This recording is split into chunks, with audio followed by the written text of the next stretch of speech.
Good evening. Just so you know, this is being filmed at 7:30 on New Year's Eve, the final day of 2020. We have 4.5 hours left. Now, the world could end in 4.5 hours if this video never goes up, but I'm going to assume that we made it. And that, they say not to assume anything, but please give me something 2020, please. We are back with another Taylor Swift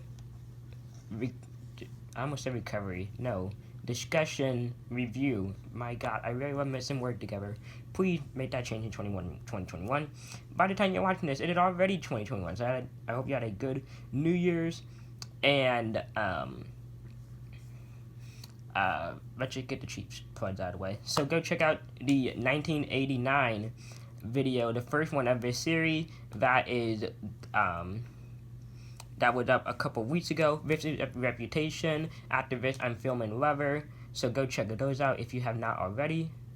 I'm telling you to go check something out even though it's not even out yet. Or I haven't filmed it yet.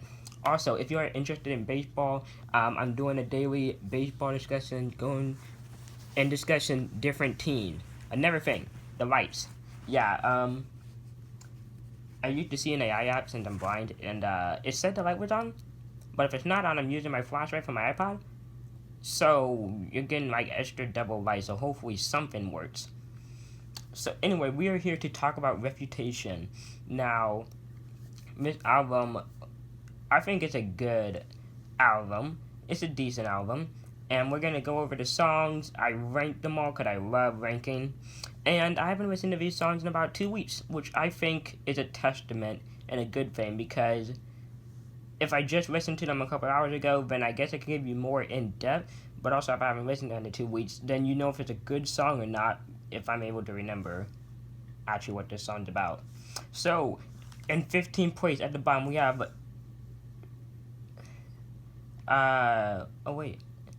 We have Dress. Okay, I think that's what it's called, Dress or Threat. I couldn't even know, but it's at the bottom.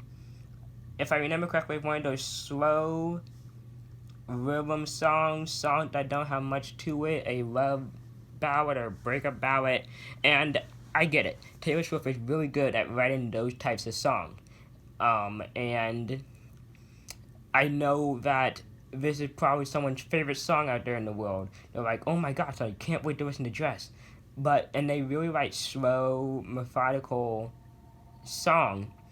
But I'm not that kind of person. I like, song with a good tempo and beat and just with really good lyrics, not super slow, drawn out, dramatic songs. So it's someone's favorite out there, but it's not my favorite.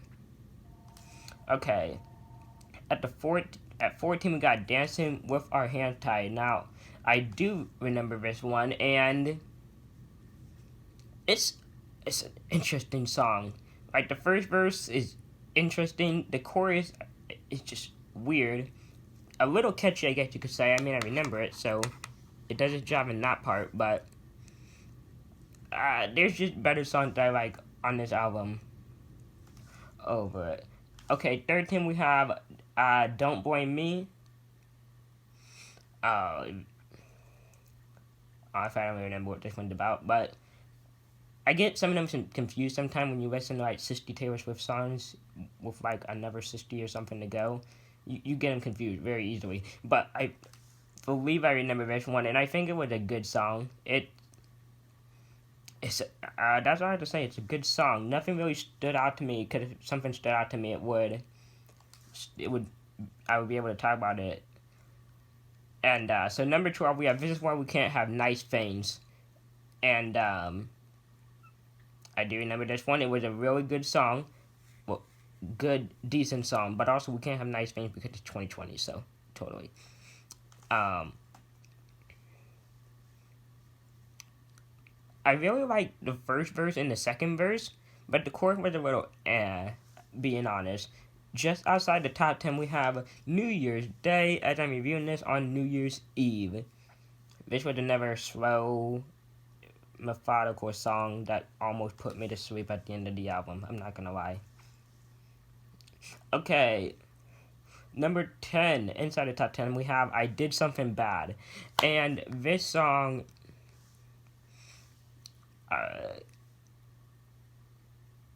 all these songs sort of blend together. They're like not the best song. There's a lot better songs that Taylor Swift has made. These are just decent songs. Sometimes they blend together, and some of them are a little underwhelming, I'm just gonna say.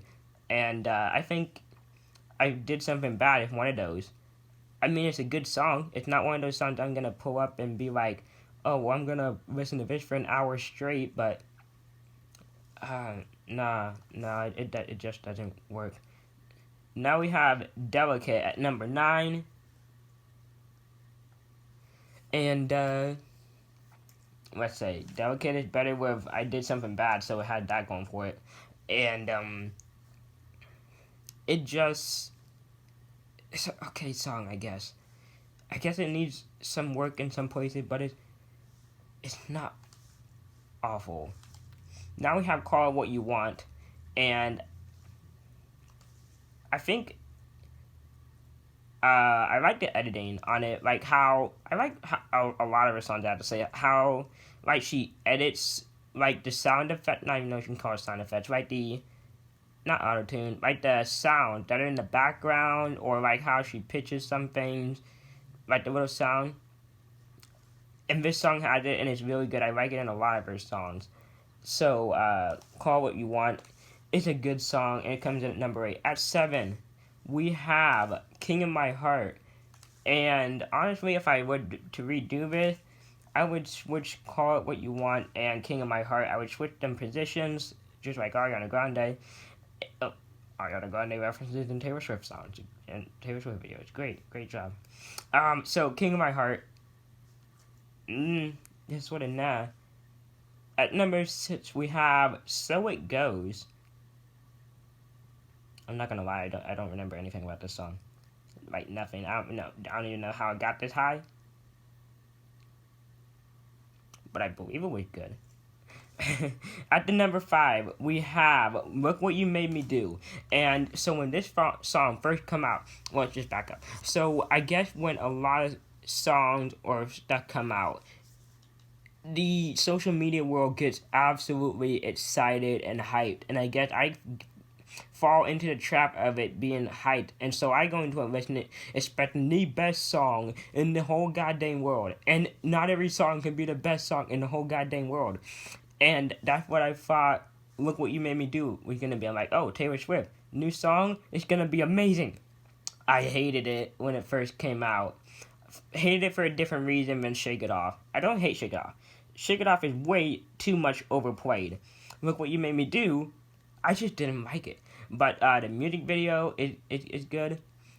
And it has really grown on me in the past 3, 4, however long this been out. 2, maybe even. Did it come out in 18?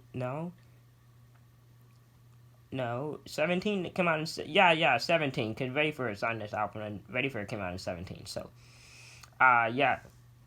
3 years ago, it's grown on me, and somehow got to the number 5 spot on this list. But this is a very weak album, I would say. Like, if it was on a different album, if it was on Leather or 1989 or Red, since I listen to Red a lot, it'd probably be lower on this list. But since it's on this album, which I think is one of her weaker ones, it's still good, but it doesn't appeal to me as much as all of her other ones. That's how I get to number 5, but it has really grown on me a lot. Number 4, Getaway Car. So, this song overachieved as, like, it's just crazy how good this song is. I really like the car sound effects. That's one thing, like what I was talking about earlier, like the sound effect. It is very good. It had the upbeat tempo. It has good lyrics. The verses and the chorus are good. Just a solid song, and it is really good. I haven't even heard the song until I was listening to the album, and I'm like, Getaway Car, hopefully this is good, and it is good. It's really good. One of the redeeming qualities of this album. Inside the number 3, we have Ready For It. Now, this song was like the poster child, like the face of this album, I guess you could, well, in my opinion. Whenever I think of Ready For It, I think of Reputation. And this song It is so, so, so good. I love it. I used to listen to it all the time, and that's one of the reasons it's at number 3. I did this to myself. I overplayed it a little too much. It doesn't bring out all the good feelings that I get whenever I listen to it when I used to. But it is, it's still super, super good. And take nothing away from it. It is still a good song. Number 2, we have Gorgeous. And oh my god, this is a gorgeous song. It is so brilliant. It is super catchy. It is like one of the best songs I've ever heard from Taylor Swift. I'm not even making this up. Like, if you go into the like elite of Taylor Swift songs that I have listened to so far, you have Cornelia Street, you have Blank Space, Bad Blood, and Gorgeous, and a couple other songs too. But Gorgeous might be a top 5 when I get done with this, like top 5 Taylor Swift song. At the very least, a top 10.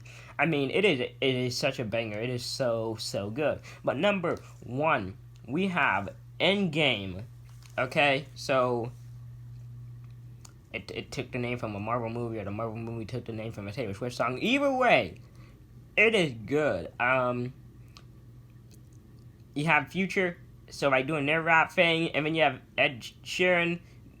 Can you even call it rapping? I call it slow rapping / singing / talking, whatever Ed Sheeran does. And then Taylor Swift does it even slower rapping, but it works. And yeah, she swears she doesn't like the drama. It loved me, but yeah. But Endgame, it is such a good song. It's my favorite on this album for a reason. It's on my playlist, so it's in my top 100 favorites currently. And it just works on a lot of levels. A lot of good background music, and it's just really good. So, a couple more things we have to go over. So, I ranked all of these on a scale of 1 to 10 as usual, and so here's where everything matched up. We have Don't Blame Me and Dress getting a score of 4 out of 10. We have... No, we're going to start at the top. We are going to start at the top.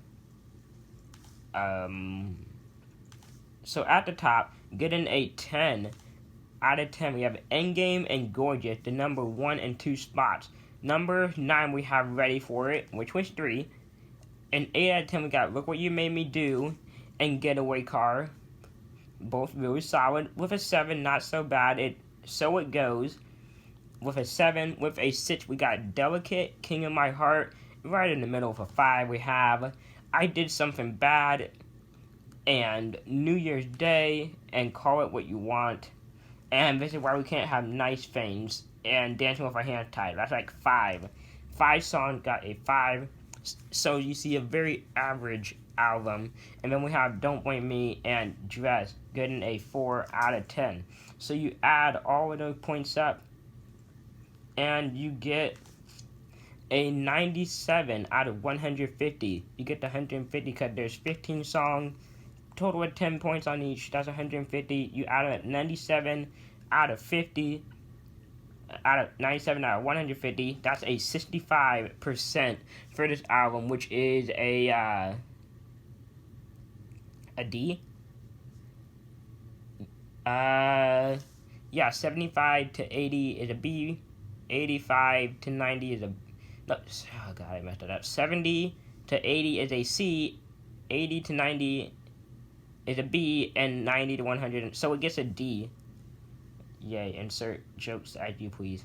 So, overall on this album, like I was saying a couple times, it's, I think, one of her weaker albums that I've listened to so far. 1999, I think it's better. I've already reviewed that. Lover, which I'm filming right after this, I think it's better than this. So of the 3 albums I've listened to, it's the weakest one. Maybe Speak Now, or Fearless, Red, Folklore, Evermore, or one of her 6 EPs might be lower than it, but it's, I mean, there's nothing to be bad about it. It's still a good album. There's some good songs up and down, with Gorgeous being a sleeper, and Getaway Car is underrated. Yeah, look what we made me do. Ready for it and Endgame, which are like 3 of the best songs. But then also you have a lot of songs that are just decent or average or in the middle, like Don't Blame Me, King of My Heart. That's why we can't have nice things, just real average songs, and then songs that don't really appeal to me at all, like New Year's Day or Dress. So I hope you enjoyed this discussion. 7:48 p.m. One notification. Thanks for giving me a notification. I hope you enjoyed this. I will see you next time. Bye, guys.